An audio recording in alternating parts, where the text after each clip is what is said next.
I'm just wondering about, I know you guys, I think you did spend quite a bit of time recruiting Cooper Flagg.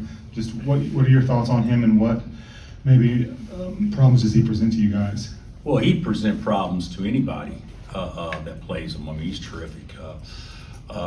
We did recruit him. I guess made it to the final three, but he's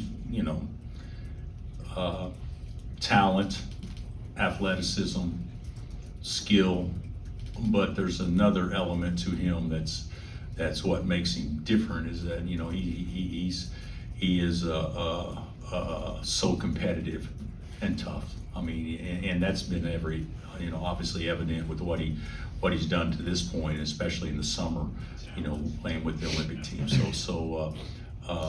Yeah, he's good, and he's probably as talented a youngster that we'll have an opportunity to play against this year.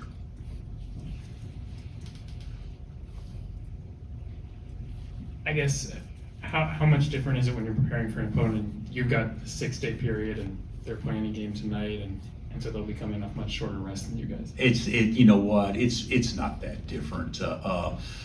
We haven't started preparing for them yet, so we took Wednesday off, and then practice yesterday and work on our stuff, and so we haven't really started preparing for them yet, and we'll take Saturday off.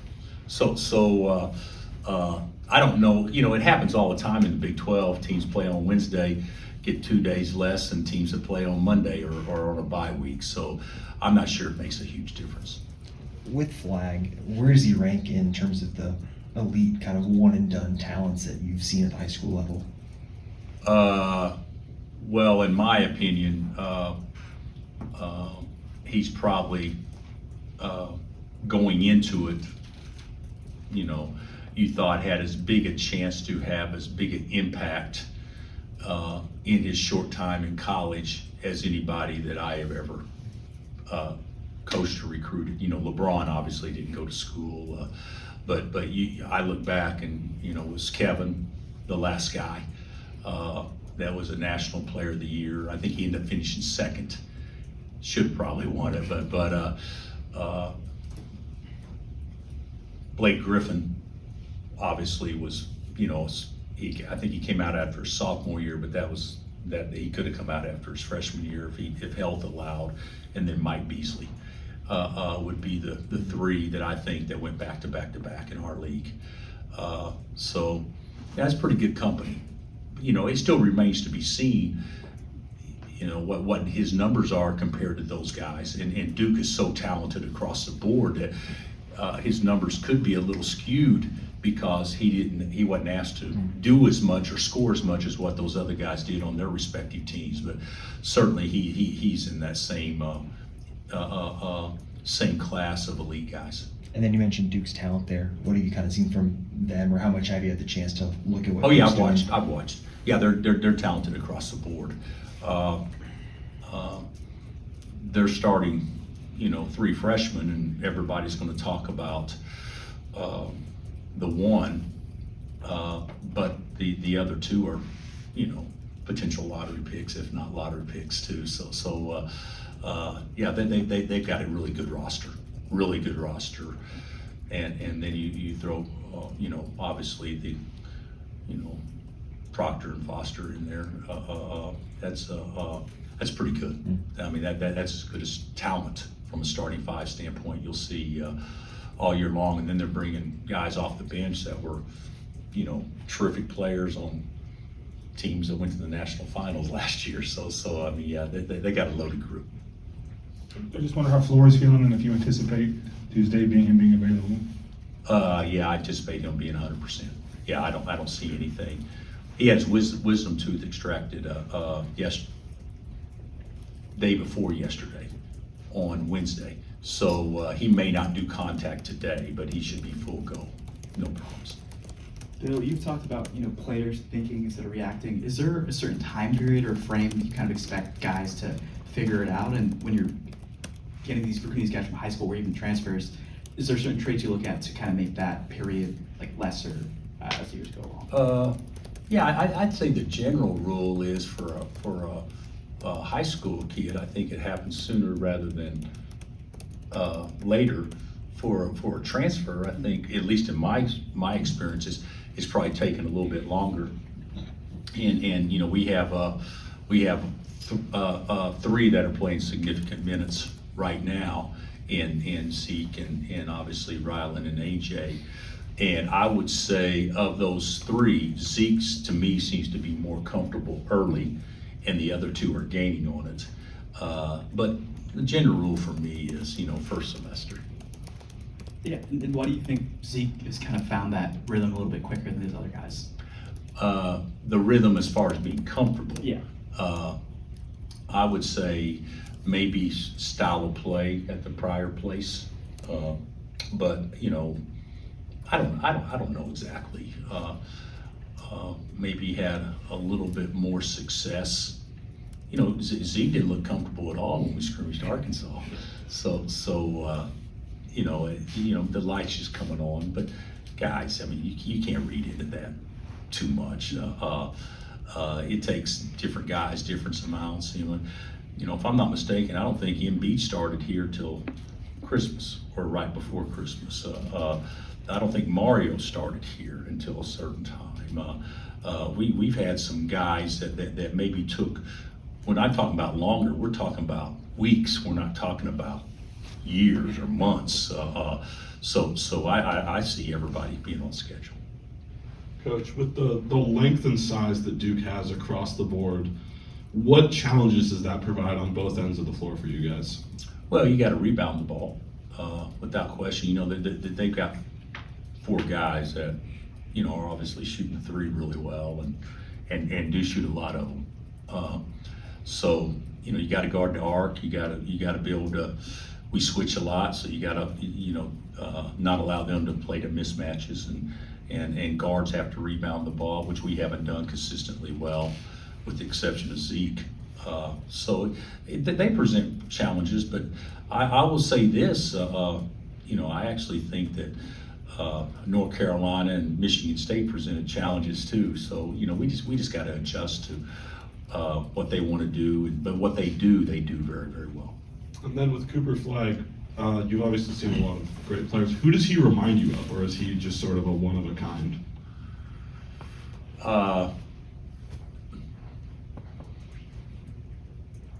I'm not going to tell you what I told him recruiting, because obviously it wasn't good enough. It didn't work. But I think he reminds me of, you know, of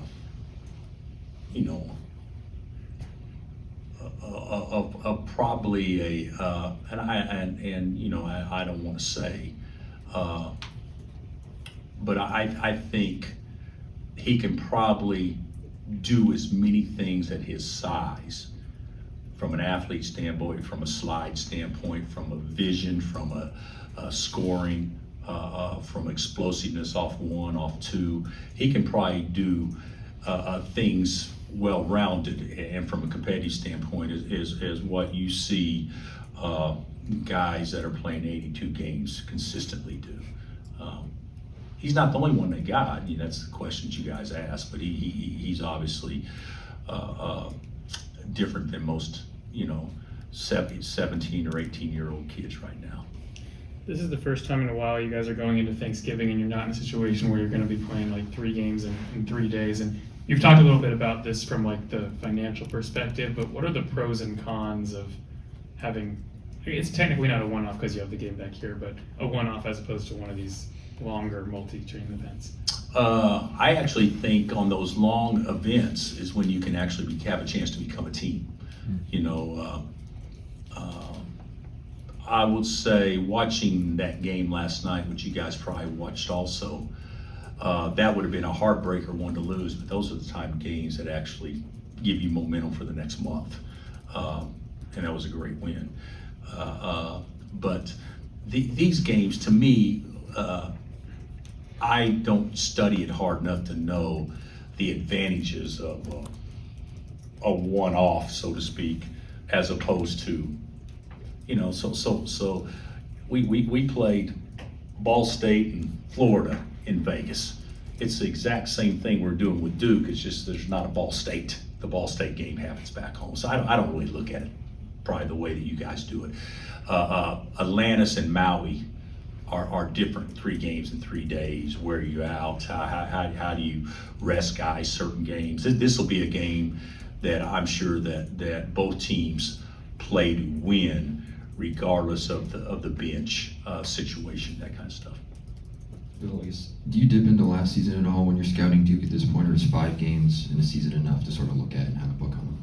I would say in this situation, the only thing I would dip into in the past would probably be how we guarded them and how they guarded us 2 years ago when we played each other. But as far as last year, they're not the same team. So I personally haven't spent any time studying tape from the NCAA tournament last year on them, or from the ACC tournament.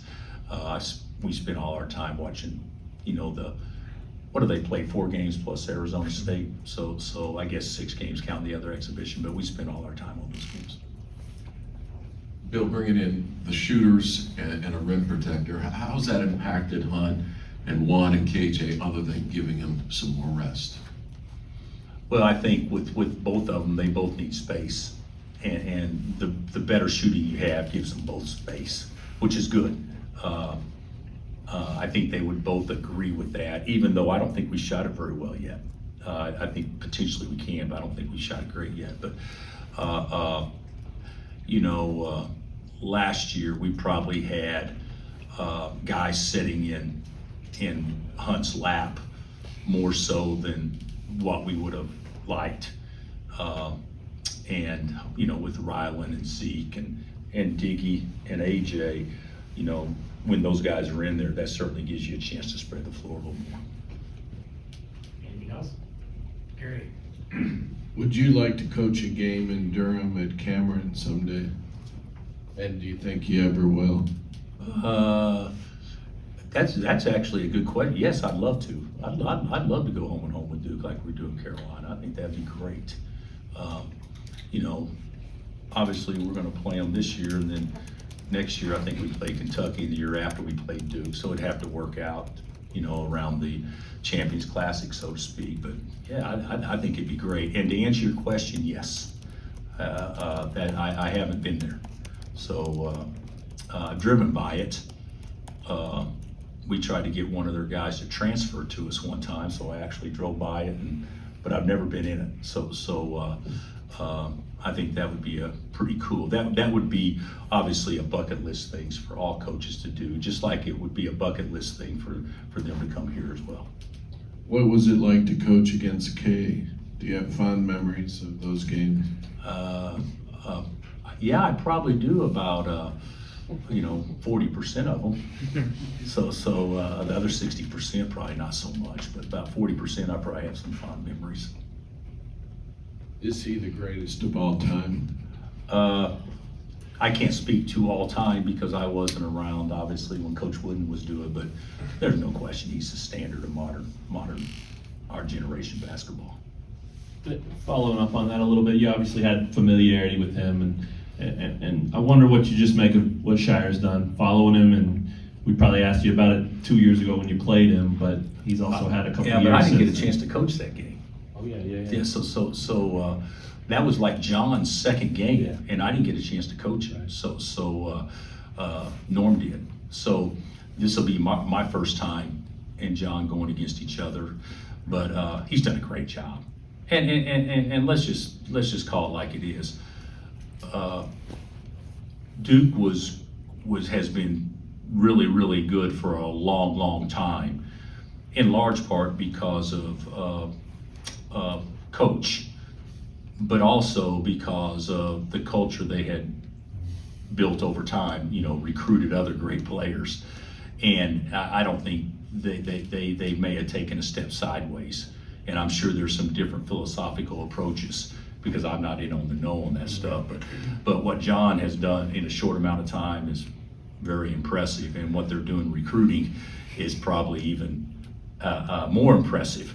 And of course, they have a team this year that would be considered one of the favorites to go all the way. So yeah, he's done a great job, and certainly probably not in the easiest of situations to do a great job. So that makes it even more impressive. One more, Coach.